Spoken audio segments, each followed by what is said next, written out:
ಈ ಮುತ್ತಣ್ಣ ಇವತ್ತಿನ ವಿಶೇಷ ತುಂಬ ಸುಂದರವಾಗಿದೆ. ಒಂದು ವಿಮಾನದ ಸಂಕೇತ. ಇಂಥವ್ರನ್ನ ಉದಾಹರಣೆ ಮಧ್ಯೆ ಹೆಂಗಿರ್ತಾರೆ ಅಂತ. ಆದರೆ ಅವರು ಒಂದು ಸಮಾಜ ಹೊರಗಡೆ ಬಂದಾಗ ಒಂದು ನಡ್ಕೊಳ್ಳೋ ರೀತಿ ಅವರು ಮಾತಾಡಲ್ಲ, ಅದಕ್ಕೆ ಒಂದು ಉದಾಹರಣೆ ಯಾವಾಗಲೂ ಸುಮ್ಮನೆ ಅಲ್ಲ.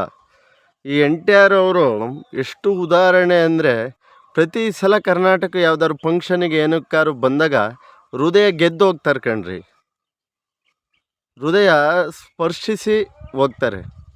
ತುಂಬ ಖುಷಿ ಆಗುತ್ತೆ. ಯಾಕೆ ಅಂದರೆ ಅವರು ನಮ್ಮ ಕರ್ನಾಟಕದ ಬಗ್ಗೆ ಇಟ್ಟಿರೋ ಪ್ರೀತಿ, ನಮ್ಮ ಕರ್ನಾಟಕದ ಜನದ ಬಗ್ಗೆ ಗೌರವ, ನಮ್ಮ ಕರ್ನಾಟಕದ ನೆಲದ ಬಗ್ಗೆ ಅಭಿಮಾನ ತುಂಬ ಖುಷಿ ಆಗುತ್ತೆ.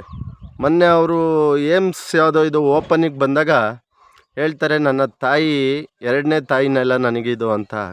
ನನ್ನ ತಾಯಿ ಕುಂದಾಪುರದವರು, ಹಾಗಾಗಿ ನಾನು ಇಲ್ಲಿಗೆ ಬಂದಾಗ ಕನ್ನಡ ಮಾತಾಡ್ತೀನಿ ಅಂತ. ಆದರೆ ಇಲ್ಲಿ ಇರೋರು ಹೇಗೆ ಅಂದರೆ, ಇಲ್ಲಿದ್ದವರೇ ಇಂಗ್ಲೀಷ್ ನೋಡಿ. ನಮಗೆ ಆಗಲ್ಲ ಅಂದರೆ ಯಾವ ಉಪಯೋಗಕ್ಕೆ ಇದ್ದಾಗ ಮಾತ್ರ ಅವರಿಗೆ ಕನ್ನಡ ನಾಡು ನುಡಿ ಬಗ್ಗೆ, ಹೋರಾಟದ ಬಗ್ಗೆ ಜ್ಞಾಪನ ಬರುತ್ತೆ.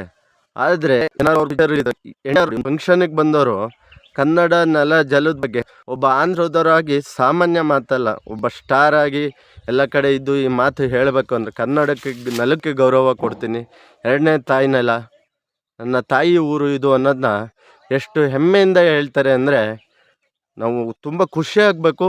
ಇಂಥವ್ರಿಗೆ ನಾವು ಸಪೋರ್ಟ್ ಮಾಡಬೇಕು. ಅವು ಯಾವ ಇದು ಅಂತ ನೋಡು, ನಮ್ಮ ನೆಲಕ್ಕೆ, ನಮ್ಮ ನೀರಿಗೆ, ನಮ್ಮ ಜನಗಳಿಗೆ ಗೌರವ ಕೊಡ್ತಾರಲ್ಲ, ಅದು ಖುಷಿಯಾದ ವಿಚಾರ. ಹಾಗಾಗಿ ನಾವು NTR ಅವರಿಗೆ ಗೌರವ ಕೊಡಲೇಬೇಕಾಗುತ್ತೆ. ಅವ್ರು ಯಾವುದೇ ಫಿಲಮ್ ಬಂದರೂ ಸಪೋರ್ಟ್ ಮಾಡಿ, ಓಪನ್ನಾಗಿ ಹೇಳ್ತೀನಿ ರೀ. ನಮ್ಮ ಕನ್ನಡ ನೆಲ ನಾಡು ನುಡಿಗೆ ಎಷ್ಟು ಅಭಿಮಾನ ತೋರಿಸಿ ಸಪೋರ್ಟ್ ಮಾಡಿದ್ದಾರೆ ರೀ. ಖುಷಿಯಾದ ವಿಚಾರ ಅಲ್ವಾ ಇದು? ಒಂದು ಅಭಿಮಾನ ತೋರಿಸ್ತಾರೆ ಅಂದರೆ ಸಹಿತ ಅವರಿಗೆ ನಾವು ಸಲ್ಯೂಟ್ ಹೊಡಿಬೇಕು. NTR ಅವರಿಗೆ ನನ್ನ ಸಲ್ಯೂಟ್ ಹೊಡಿತೀನಿ. ಹೇಳೋದಿಷ್ಟೇ. ಅವ್ರ ಬಗ್ಗೆ ಒಂದೆರಡು ಮಾತು ಹೇಳಬೇಕು ಅನ್ನಿಸ್ತು.